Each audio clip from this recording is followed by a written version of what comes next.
Hello friends, welcome back to the channel. इस video में हम लोग बात करने वाले हैं पेमेंट प्रोसेस के बारे में।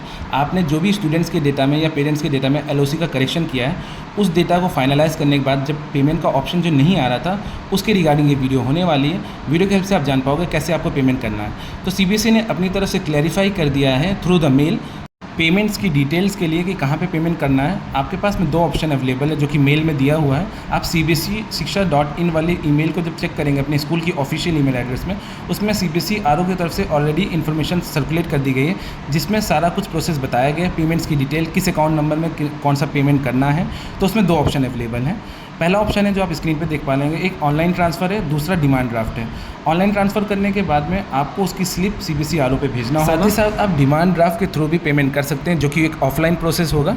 ठीक है, अब आप जो स्क्रीन पे डिटेल्स देख पा रहे हैं ऑनलाइन ट्रांसफ़र और डिमांड ड्राफ्ट की डिटेल्स के लिए, ये सीबीएसई आरओ प्रयागराज का डिटेल्स है। ठीक है, अगर आपका भी रीजनल सेंटर इसी पे आता है तो आप यही डिटेल्स कॉपी करके या आप दोबारा से अपने ईमेल में वेरीफाई भी कर सकते हैं। अकाउंट नंबर, सारी चीज़ों को वेरीफाई करके ही आपको पेमेंट करना होगा। ठीक है, अगर डिमांड ड्राफ्ट बनवा रहे हैं तो आपको ध्यान देना कि ये सेक्रेटरी के फेवर में होना चाहिए, CBSE payable eight Prayagraj.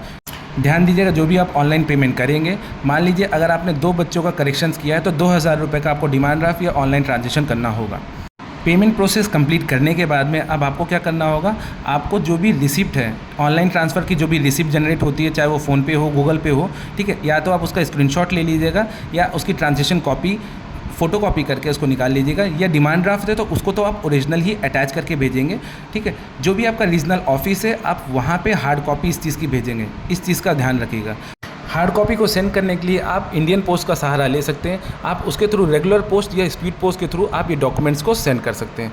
Envelope के कवर पे आपको ध्यान रखना है कि आपकी स्कूल की पूरी इन्फॉर्मेशन होनी चाहिए, लाइक एफिलिएशन नंबर या स्कूल कोड।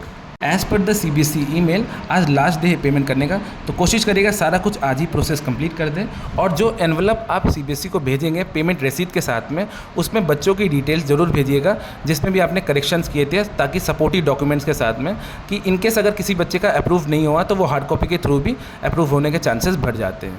तो इस वीडियो के लिए सिर्फ इतना ही था। अगर वीडियो अच्छी लगी हो तो please like and subscribe to my channel. मिलते हैं नेक्स्ट वीडियो में। Thanks for watching.